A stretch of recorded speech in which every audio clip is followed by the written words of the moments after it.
అండి ఆన్లైన్ లో బక్రం తీసుకున్నానని చెప్పాను కదా. సో నేను స్టిచ్ చేసి మన స్టిచ్చింగ్ ఛానల్ లో పెట్టానండి. ఎవరికైనా కావాలంటే ఇన్స్టాగ్రామ్ పేజ్ లో కాకుండా మీరు యూట్యూబ్ ఛానల్ చూడండి, ఫుల్ వీడియో ఉంటుంది. ఇప్పుడు గమ్ పెట్టి జాయిన్ చేసిన తర్వాత ఒరిజినల్ క్లాత్ మీద ఇలా లైనింగ్ కి జాయిన్ చేశాను కదా, ఈ కట్ వర్క్ ఎలా ఉందో అలా షేప్ ఇచ్చేసి కుట్టేశాను అనమాట. ఎగస్ట్రా ఉన్న క్లాత్ నీట్ గా కట్ చేశాను. కట్ చేసిన తర్వాత టక్స్ ఇచ్చేసాను. ఇక్కడ మనకి కట్ వర్క్ లా వచ్చింది కదా, అక్కడ చిన్న చిన్న టక్స్ ఇస్తే మనకి షేప్ అనేది బాగా వస్తుంది. సో నేను ఎలా వస్తుంది ఏంటనేది మన వాళ్ళు చెప్పడానికి ఒక వీడియో అయితే పోస్ట్ చేశానండి. బాగా వచ్చిందిలేండి, పర్లేదు, అంత ఫెయిల్ మాత్రం అవ్వలేదు. బక్కరం అవటం వల్ల మనకి కట్ వర్క్ అనేది ఫోల్డింగ్ అవ్వదన్నమాట. అదొకటి మంచి బెనిఫిట్ మనకి.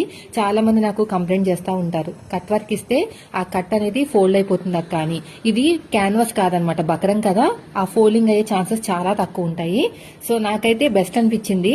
మీకు ఎవరికైనా నెక్ విడితే అవన్నీ రావు అనుకుంటే మాత్రం ఇలాగా కొనేసుకుని మీ బ్లౌజ్ మీరు కుట్టుకుంటే సరిపోతుంది. చూసారా, బాగానే వచ్చింది.